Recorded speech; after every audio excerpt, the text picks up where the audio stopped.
So in this video, let's study diphtheria. So diphtheria is a highly infectious childhood disease caused by Corynebacterium diphtheria. It primarily infects the throat and produces diphtheria toxin, which is phage coded. Okay, in childhood you hate pages, right? You have to read them. So pages produce the toxin. You don't like the toxin, so it causes an exudative pharyngitis and membranous tonsillitis. So in childhood you have no worries, right? So there are no spores, no encapsulation, no inhibitions, no motility. Okay, so it is non-encapsulated, non-sporing, non-motile.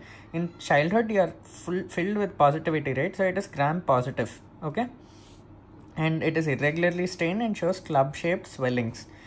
Okay, so it has a Chinese letter cuneiform or VL pattern in the smear. So the cells lie at acute angles, the daughter cells and the parent cells. So it means a snapping type of division is present, and also metachromatic granules are present at the ends or the poles of the bacilli. Okay, so these metachromatic granules are also called polar bodies or Babes-Ernst bodies or volutin granules. So they are storage granules of the organism composed of polymetaphosphates. So they are strained strongly gram positive compared to remaining part of the bacilli, and they take a bluish purple metachromatic color which is stained with Loeffler's methylene blue. In childhood you eat loaves of bread, right? So Loeffler. So the metachromatic granules are better stained with special stains. So remember this mnemonic: William first park the car, then ponder about nicely hitting Albert with a club. So William and Park, it is the strain William Park 8 strain or Park William 8 strain. It is used for vaccines. Ponder strain, ponder. Albert, nicely hitting Albert with a club. Okay, nicely, so Nesser stain. So granules are well developed on enriched media, again Loeffler serum slope, blood agar, and volutin granules are also possessed by Corynebacterium xerosis and Gardnerella. Okay, now moving on to the history. So it is an ancient disease. It was known since the time of Hippocrates. So diphtheros means leather-like. Okay, it refers to the leathery pseudomembrane formation over the tonsil, first observed by Klebs, first cultivated by Loeffler. So Klebs loeffler bacillus, that is its other name. Next, remember this. So Albert is a snake, right? So William first parked the car and pondered about nicely hitting Albert with club. Albert is a green snake. So Albert, it is green. So blue black metachromatic granules on Albert's stain. And snakes hiss, right?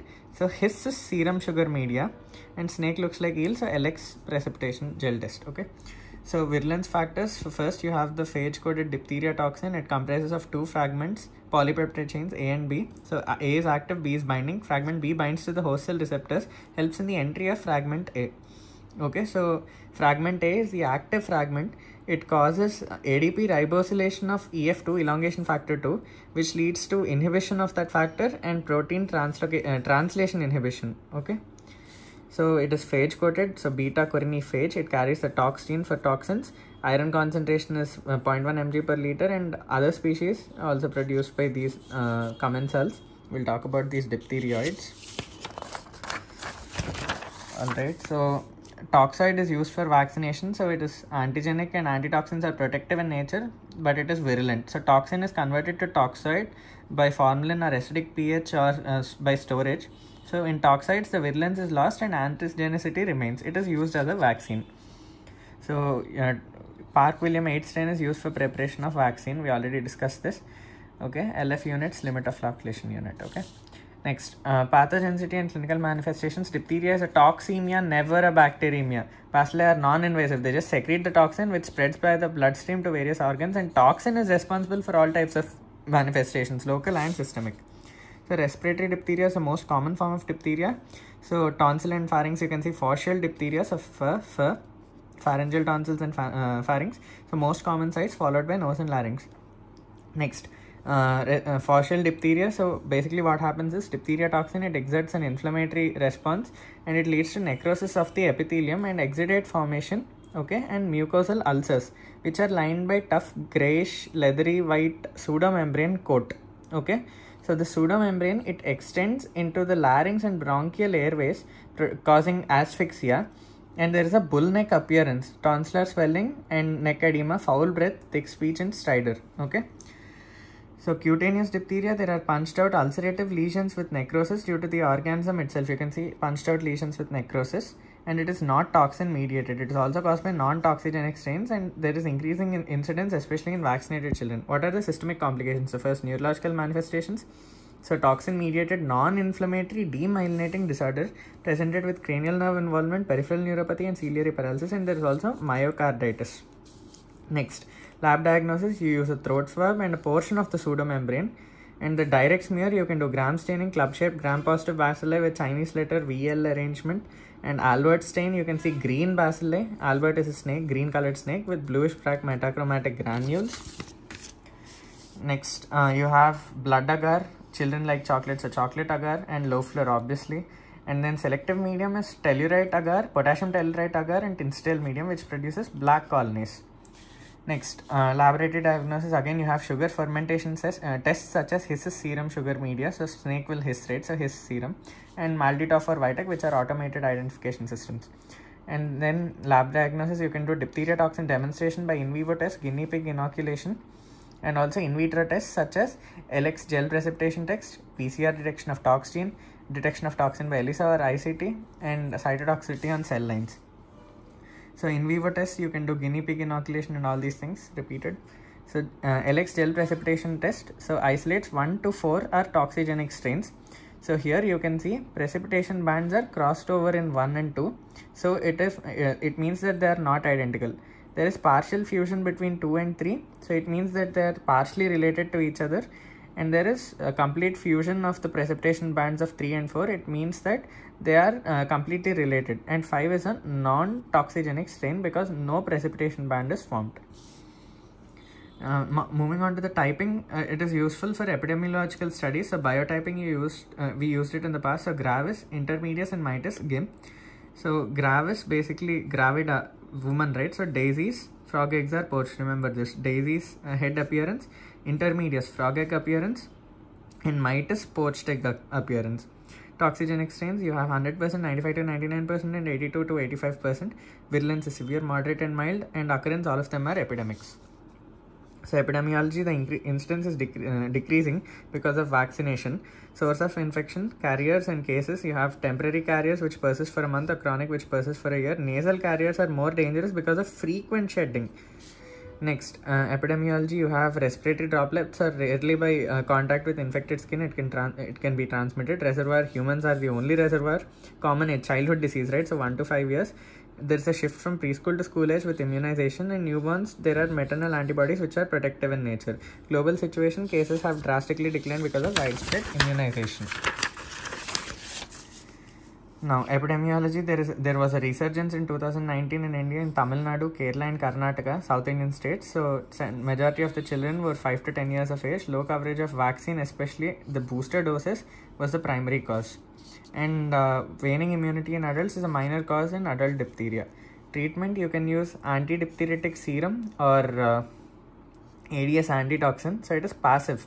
You are already giving the antitoxins, the antibodies. So, a test dose should be given to check for hypersensitivity, and then it is given IM or IV. And treatment, early stage, you can give 20,000 to 40,000 units. If the pharyngeal leathery membrane is present, 40 to 60,000. Late stage with bull neck, 80 to 120,000 units. Next, treatment of diphtheria, penicillin is the drug of choice. So, dip the pen in ink. So, if given early, before the toxin release, prevents further release of toxin by killing the bacilli, and it is used for the treatment of cutaneous diphtheria. And it is also erythromycin, you use it to treat the carriers. Okay. Next, post-exposure prophylaxis, booster dose of dip vaccine plus penicillin G or erythromycin. Prophylaxis, you can use vaccine, but it is not effective for cutaneous diphtheria and carrier state. So, types of vaccines, you have single vaccines, diphtheria toxoid, alum or formal precipitated, and combined vaccine. Prophylaxis, combined vaccine, you have DPT, diphtheria toxoid, pertussis, whole cell, and TT. DAPT, so diphtheria, tetanus toxoid, and acellular pertussis. Okay, AP. Whole cell, acellular. TD is tetanus toxoid and adult dose of diphtheria toxoid. Pentavalent vaccine, you have DPT plus Hep B plus Haemophilus influenza type B. Next, schedule, you have diphtheria vaccine administration under National Immunization Schedule. So, total 7 doses are given. So, 6, 10 and 14 weeks of birth, and 2 years and 5 years booster doses. Okay, so what is the site of vaccine? So, anterolateral part of the thigh, a deep intramuscular injection. So, thiomersal is the preservative that is used. So remember Marshall movie, Thai, okay. So storage, it is kept at 2 to 8 degrees. If accidentally frozen, it is discarded. And finally, prophylaxis vaccination. The TD vaccine is recommended for adults greater than 18 years who have completed their primary vaccination schedule, and booster doses once in every 10 years. To those adults who have not completed their primary vaccination schedule, 3 doses of TD given at 0, 1 month and 1 year. Next, mild fever, adverse reactions following the administration of the DPT vaccine. You have fever and local reaction. Severe reactions include whole cell killed vaccine of B pertussis, which is encephalitogenec. So it is not recommended after 7 years of age. Absolute contraindications include hypersensitivity and progressive neurological disorders. Now moving on to diphtheroids. So they are also called coriniform bacteria. They are not Corynebacterium. Coriniform bacteria. They are non-diphtherial Corynebacterium. They are normal commensals in the throat, skin and conjunctiva, and invasive disease cause it in immunocompromised patients. So diphtheroids, you can differentiate them from Corynebacterium because they stain more uniformly and because they don't have metachromatic granules. So that is why the staining is more uniform, and there is a palisade arrangement, not a cuneiform arrangement as seen in Corynebacterium diphtheria. Coryneiforms that are rarely pathogenic to man are ulcerins and pseudotuberculosis, which cause localized ulcerations in throat. Ulcerin infects cows. When humans drink that cow's milk, then humans infections may occur. And pseudotuberculosis is an animal pathogen. Human infection is very rare. Next, you have minutissimum, okay, minute infection of the skin, SS, okay, skin in axilla and groin. So erythrasma is seen, wool's lamp payment, red coral color. And then you have Corynebacterium that are rarely pathogenic to man, continued. So you have JKM. So remember J from Modern Family. He's a fat guy. So it is lipophilic and old. So it usually multi-drug resistant and in immunocompromised people. So it causes bacteremia, endocarditis, meningitis, etc. And J has a van, right? So it is responsive to vancomycin. And you also have urealyticum, which is a skin commensal, rarely causes urinary tract infection. And rare causes of bacterial pharyngitis, we have gonococcal pharyngitis. So Neisseria gonorrhoeae is a sexually transmitted bacterium. It commonly causes urethritis and rarely pharyngitis. Next, gonococcal pharyngitis. The diagnosis is by NAIT of throat swab targeting gonorrhoeae. Test of choice may be false positive, always confirmed by culture. Okay, treatment is ceftriaxone plus azithromycin. Other rare causes are Arcanobacterium, Fusobacterium, and Mycoplasma pneumoniae.